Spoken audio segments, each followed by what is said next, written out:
मनोरमाबाई, निघालो बरं. हे घर तुझ्या कष्टावर उभं आहे, हे निर्विवाद. तू कर्तबगार आहेस, तूच या घराची स्वामिनी आहेस. प्रेमाने सगळ्यांची मनं जिंक.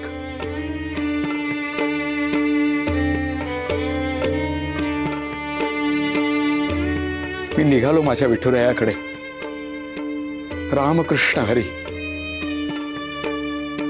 विठ्ठल विठ्ठल विठ्ठल विठ्ठल.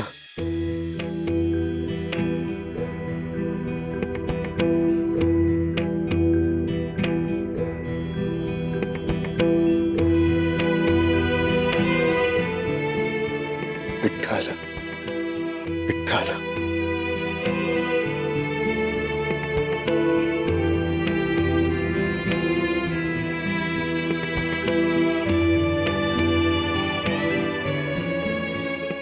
रामकृष्ण हरी.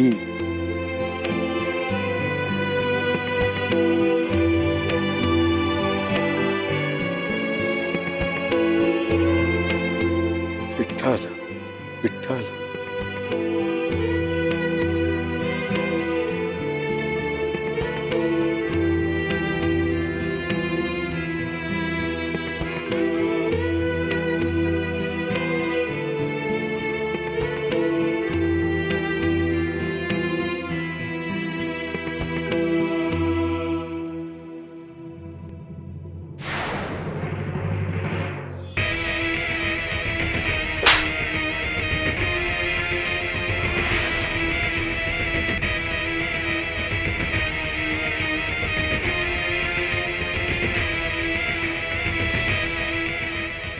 एकला पाडला मला,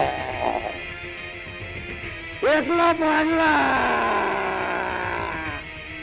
हे सगो तूच आहेस ती. तुझ्यामुळे झालंय समज.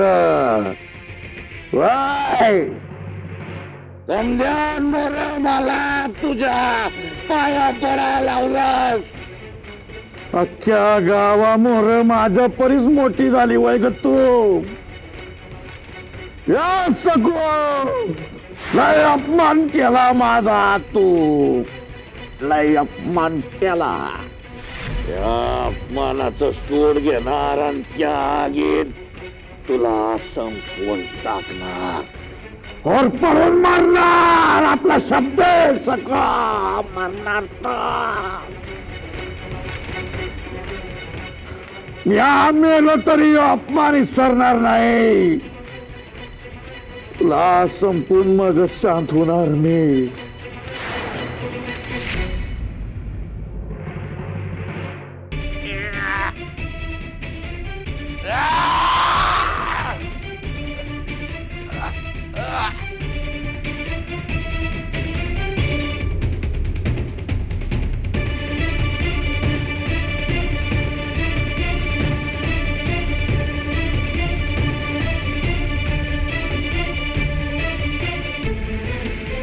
ए नाग्या, इथला नियम एकदाच सांग तू.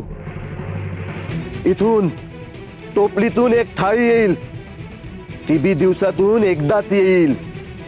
त्यात जे काय असल ते गप गुमान खायचं आणि थाळी पुन्हा टोपलीत ठेवायची. थाळी टोपलीत नसल तर दुसऱ्या दिवशीपासून तुला थाळी मिळणार नाही. घे थाळी.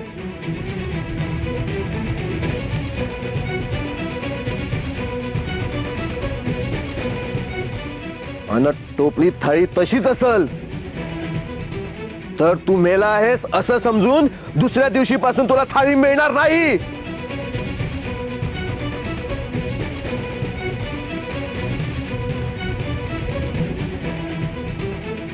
आणि हा बडबड बी लय करतोस. पर किती बी बोंबा मारल्यास तरी बी कोणी बी येणार नाही.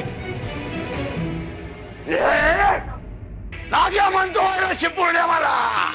अवकात आहे का कुत्रे तुझे.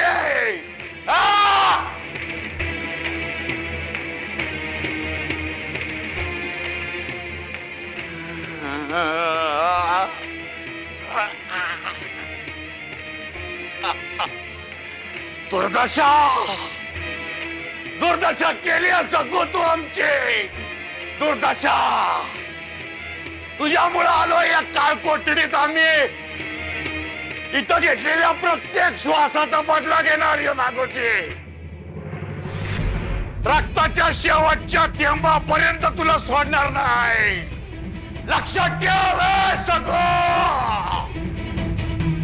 हाल हाल करणार तुझे आणि मारून टाकणार तुला. या गाणीत या नरकात घेतलेल्या प्रत्येक श्वासाचा बदला घेणार यो नागोची. प्रत्येक श्वासाचा.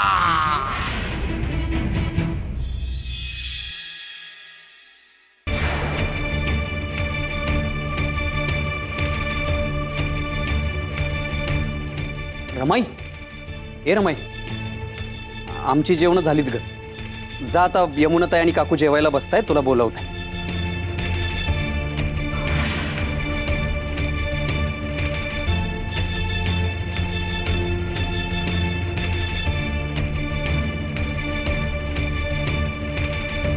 रमाई, अगं जेवायला जा ना.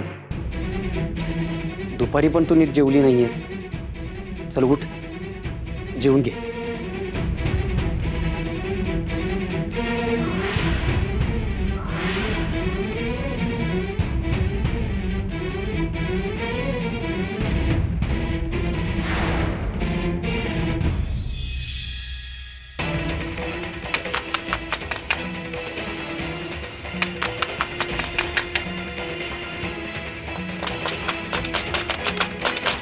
कोण?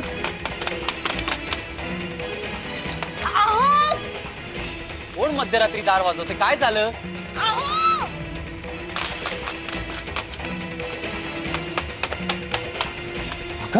सुखू, काय झालं? तुम्ही आधी बाहेर चला ना. मी तुम्हाला सगळं सांगते. आधी चला तुम्ही. चला. अहो, हे बघा काय ते. रमाई, रमाई, अगं हे काय? उठ उठ बरं.